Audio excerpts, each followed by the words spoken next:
watching Rogers TV.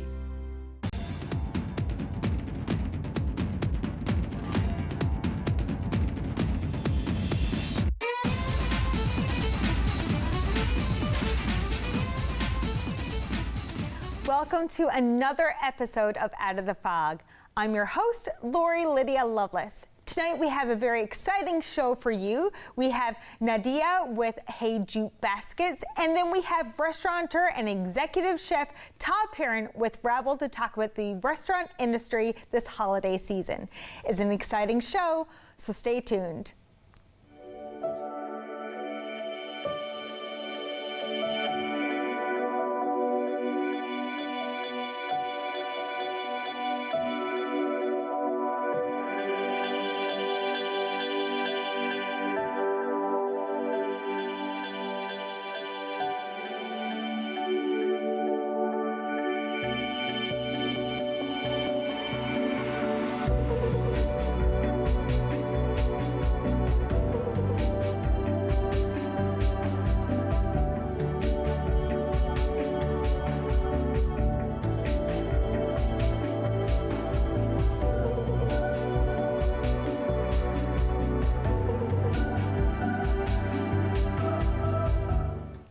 And welcome back. Today I have a very special guest with me. I have Nadiia with Hey Jute Baskets. So welcome to the show. And it's such a pleasure to have you here because you have such an interesting story. So tell our viewers a little bit about yourself. So I'm Nadiia. I'm from Ukraine. We are living here just 1 year, and I used to be a teacher for a long time in Ukraine. Yes, for 10 years. But now here I started to do my hobby that was in Ukraine. It's creating baskets and different stuffs from rope. Oh, yeah, wow. So it's so pleasure to me to make them because when you're all the time at home, you need to do something, not just to look at your children and your home. So it's for me, it's like a deep breeze of fresh air to do this. Yeah. It was almost like you're including a hobby and making it now a business. Yes, yeah, it's not a business for me. For me, it's really my job that makes me happy. Oh, that's wonderful. And I have to ask, so Hey Jute, Yeah. so that's a very different name. So can you tell us a little bit about how you came about that brand? It was a couple of years ago when everybody was at home in the COVID times, and I remember that I can knitting, and I started to knit some baskets, some purses, and I made them from jute cord. Rope, jute rope. It's such rope from some plant. It's natural. And when I started thinking with which name I can come out, my brother suggested me maybe you can be Hey Jute, like in one famous song. Maybe you know it. Like Hey Jute. Oh, yeah. that is clever. That's why it's Hey Jute. Yeah, and after I was looking for interesting ideas in social networks, and I found one basket that was similar to mine, but it was sewing on the sewing machine, and I decided to try. Before I never hadn't sewing machine, and I didn't knew how to use it, but I decided to try, and my husband, he supported me. So I got a sewing machine, cord, and of course not everything worked out from first time. But it's all trial and error, right?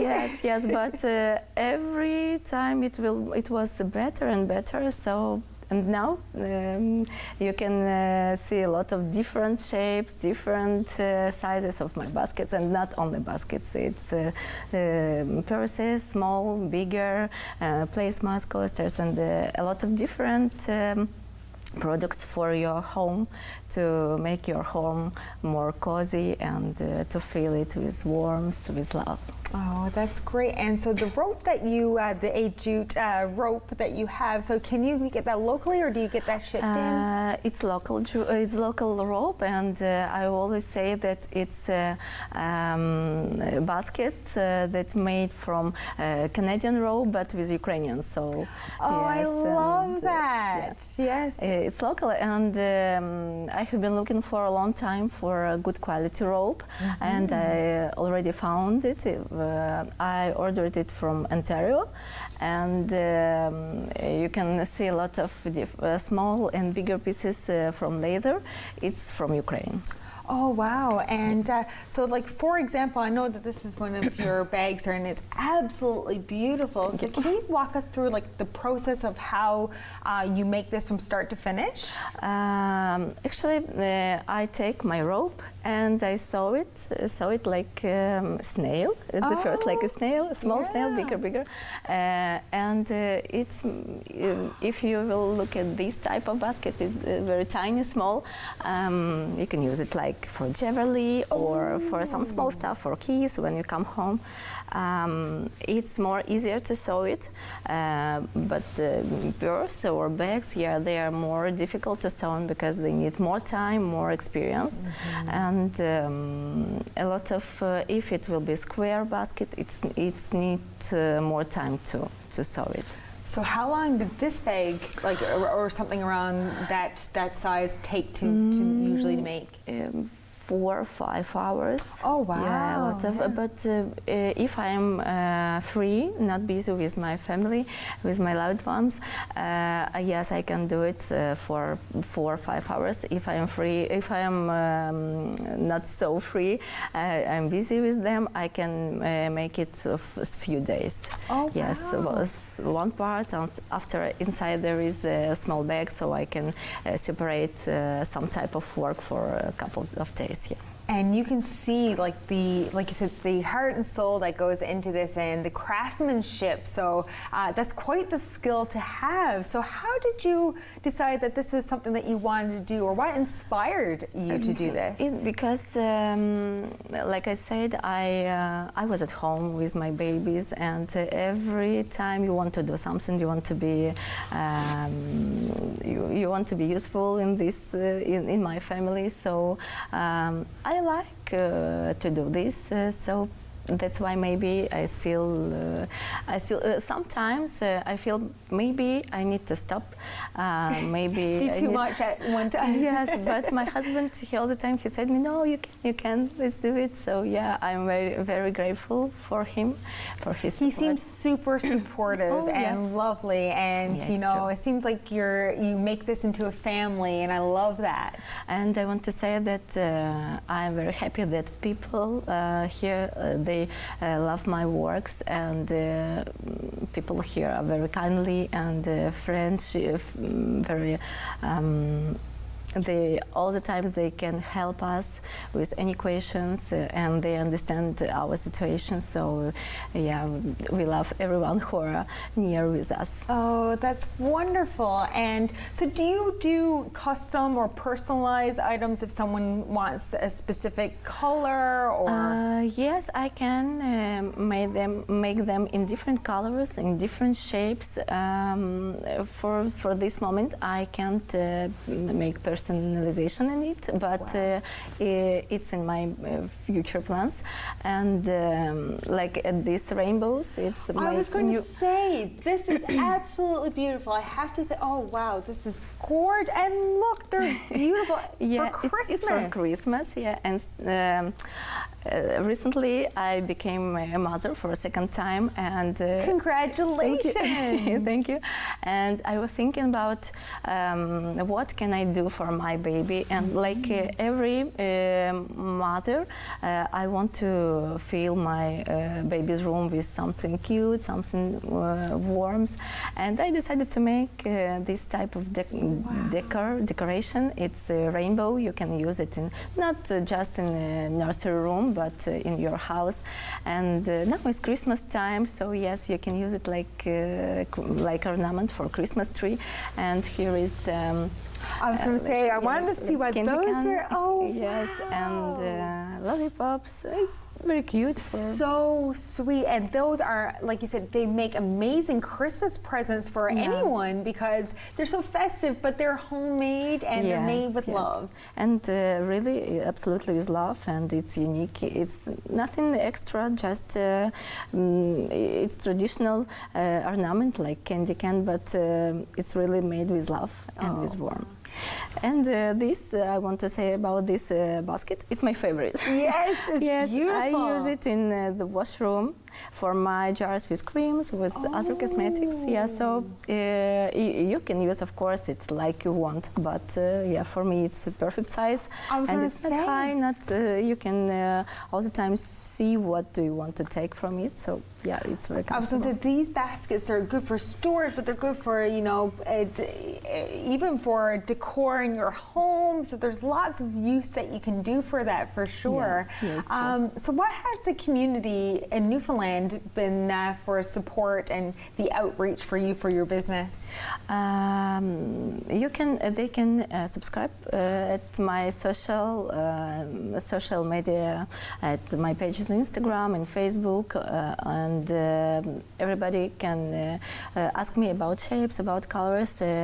Now I am not able, unfortunately, to be at the markets because I have, like I said, small baby, little baby. Yes, but I can do it like online.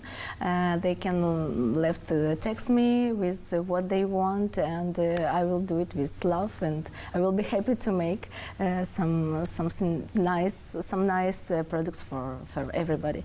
And actually, I have a small present for you too. Oh my goodness! Do you really? Yeah, wow! It's for you. It's and pink is my favorite color of the box too. So. Inside they are not pink, but yeah, it's small present for your Christmas tree. I love these. So I love Christmas, and these are so. Oh my goodness! Yeah, it's like Christmas set. Wow! Those are absolutely beautiful, and of course, you know, anyone can order these from you. And sure. You know, I just love to see the elements that you put together. And thank you so much. And these will make for great Christmas presents, or for anyone really. Yes, really. And I wanted to ask you too. So, like, how has been here in Newfoundland been for you? Like living here in the new culture. It's different. Yeah, it's different. Yes, but we like it. Yeah, yes, we like it, and our son is happy. And for us, it's important thing that here is safety, and our children they are in safety place. So yeah. We like to be here. Yes, and we're so happy to have you and for your business as well. So thank you so much for joining us today. Thank you very much. Thank you so much for the present. I love it. I can't wait to put it on my tree. I'm happy. Thank you. Thank you so much for the invitation. Thank you. And we'll be right back after this short break.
and welcome back. Today I'm here with chef and entrepreneur Todd Perrin. Todd, welcome to the show. Thanks for having me.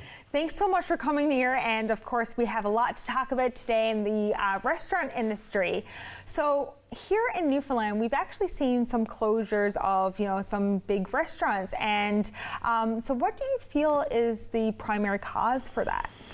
Well, I think these days there's a lot of moving parts. Obviously, it's not just one thing, I don't think, but obviously, like many businesses, the aftermath of the pandemic has been a challenge.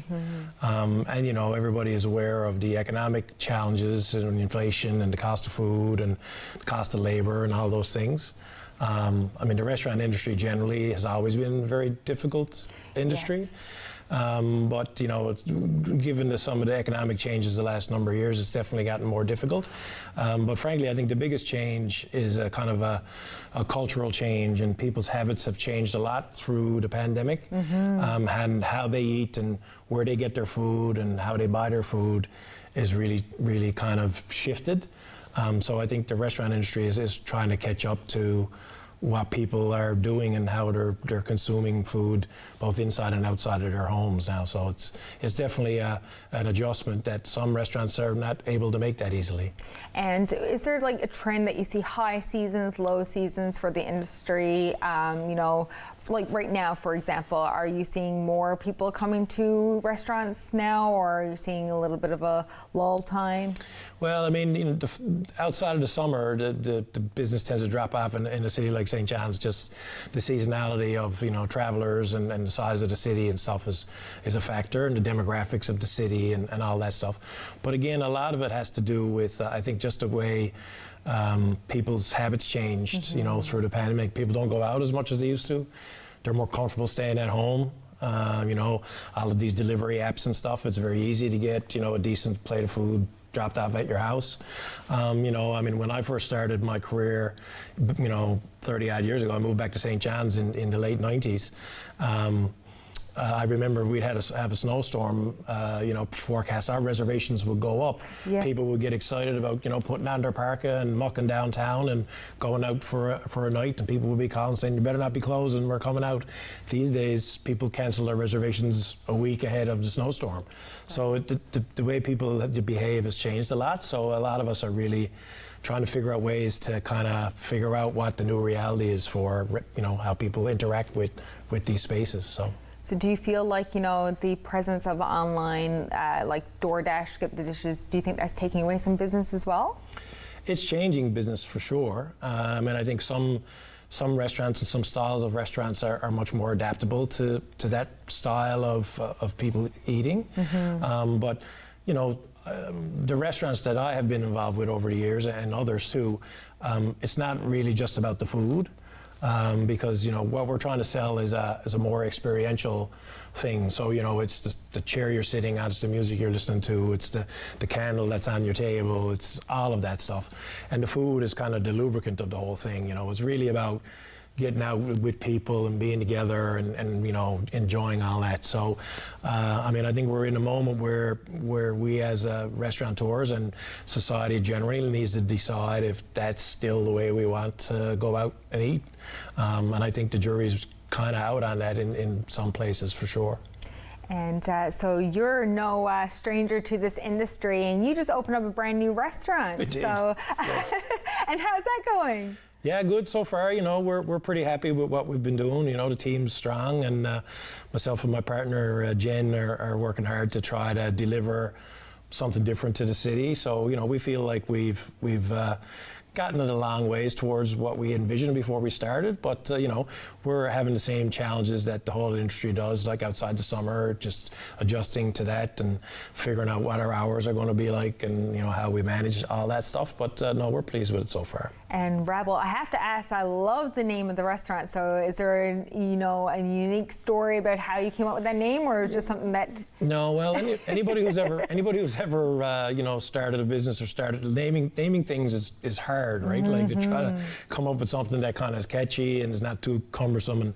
And we literally sat down one night, drank a couple bottles of wine, and just wrote down a bunch of stuff on a piece of paper, and that came up. So it's meant to be like the Rabble, like kind of a boisterous crowd. Yes. That kind of vibe is really really what we're trying to emote with that. So, you know, I think if you get down there on the right night, it certainly feels like a Rabble for sure. I love that. And, you know, I have to tell you, I haven't been there myself yet, but I've heard amazing things. So, you know, tell us about what makes it so unique and gives it that competitive advantage. Well, I mean, I don't know if we have a competitive advantage. I mean, I think that, you know, both Jen and I have been around for a while, and me longer than her. But we've, you know, traveled and seen some different styles, and, you know, and certainly the style of restaurant that I've been involved with in the past was very specific, you know. Yes. Mallard Cottage was a very much a Newfoundland restaurant, you know, in a 200-odd-year-old building, and, you know, very, you know, brings back those memories of that nostalgia of you know, the Irish cottage that it was, is. But, you know, we're on Water Street now, downtown St. John's, and now granted our building is not a 200 years old, but it's 140 years old, 130 years old. So, you know, we're just trying to kind of have a downtown vibe. Like I said, the music's a little loud, but not too loud. The lights are low, the tables are close together. The food is kind of, you know, combination of sharing plates, small plates, and bigger, more substantial things.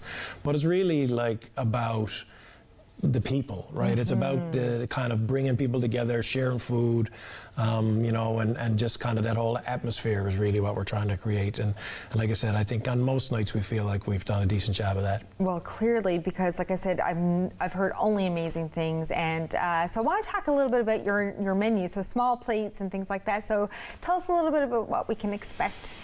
Yeah, well, you know, we're trying to, we don't focus solely on kind of Newfoundland style food like we've done in the past. So, you know, we obviously use a lot of Newfoundland ingredients and what we can get what's available. But, you know, it's more of a European bistro style. So we don't change the menu, you know, every day or every week like I've done in the past. It's a more static menu, so we change the menu probably 3 times a year. We're just going through a bit of a menu change now, going into the winter. But, you know, you can come have your moule frites and, you know, your steak frites and that kind of thing. You want to have a more substantial dish, we do like a peri-peri chicken, which is very, very popular and stuff, very, you know, well done, simply done, charcoal roasted chicken.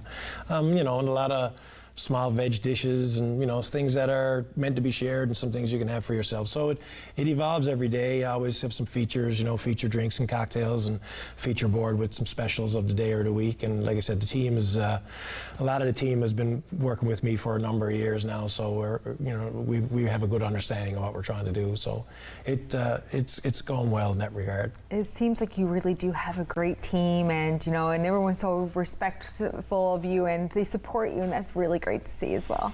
Yeah, no, we've been really fortunate over all my career, really, but definitely last 5 or 6 years, you know, it's been a tumultuous kind of ride with a lot of things that have gone on through the pandemic and otherwise. And you know, I've been very fortunate to have a really core group of the people that have been with me for years that kind of have stayed with me, and I'm very, you know, they'll never know how much I appreciate all that. So, you know, I'm very thankful to have good people around me, and we work hard to build each other up. It's a big part of what we're all about. That's really nice to see. And, you know, Todd, you know, Christmas is coming up, of course, and how important is, you know, the holidays for restaurants like yourself? Well, I mean, December month is kind of like, November month is notoriously slow, yeah. You know, and people getting geared up and, you know, saving their money for the holidays and whatnot. December month, you know, going into New Year's and early January is obviously very important to the restaurant industry in the city, you know.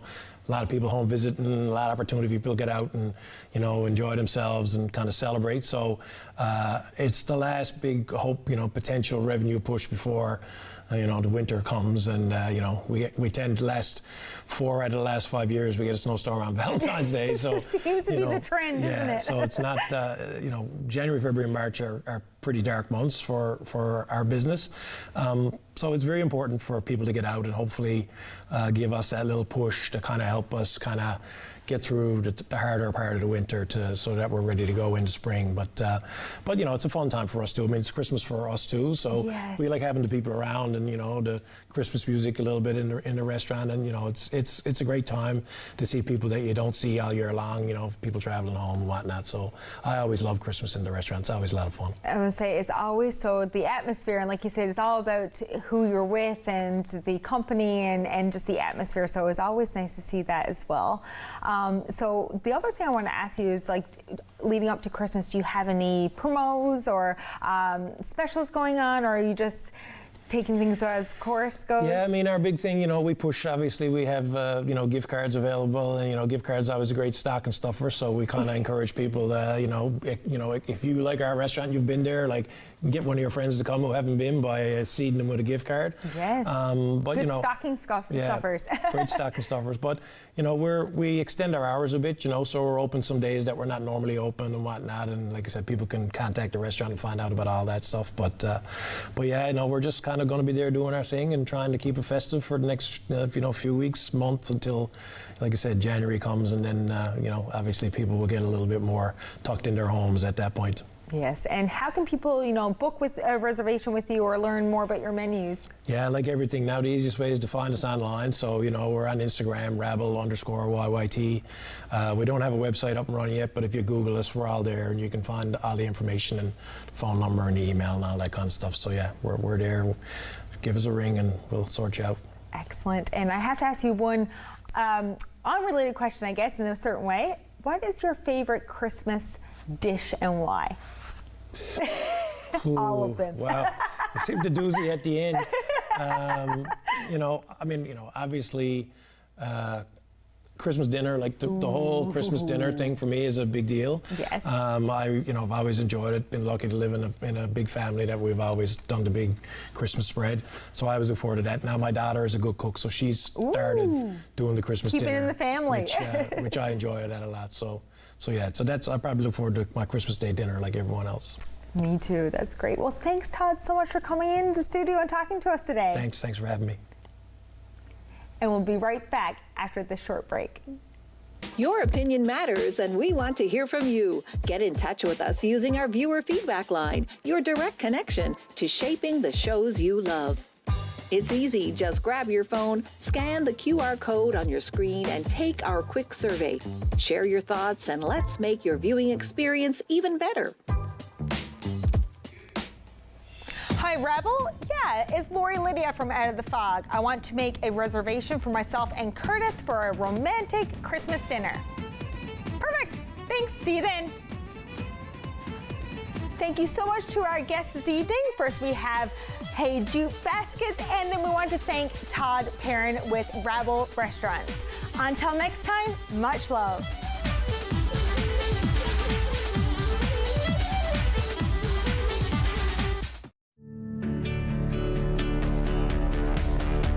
This program is brought to you by Rogers Xfinity, connecting you to more of what you love. Visit Rogers.com for more details. We want to hear from you. Provide feedback on this show or find out how you can get involved. Call, email us, or scan the QR code to take our quick survey. Where will you win?